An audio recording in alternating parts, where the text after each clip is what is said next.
தாழ்த்தப்பட்ட சமுதாயத்தைச் சேர்ந்தவர் என்பதால் தன்னை புறக்கணிப்பதாக திமுக பெண் கவுன்சிலர் ஆவேசமாக பேரூராட்சி கூட்டத்தில் குற்றம் சாட்டியுள்ளது பரபரப்பையும் அதிர்ச்சியும் ஏற்படுத்தியுள்ளது.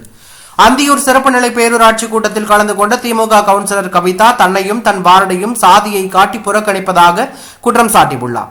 ஈரோடு மாவட்டம் அந்தியூர் சிறப்பு நிலை பேரூராட்சியில் மாதாந்திர கூட்டம் திமுக தலைவர் பாண்டியம்மாள் தலைமையில் நேற்று நடைபெற்றது.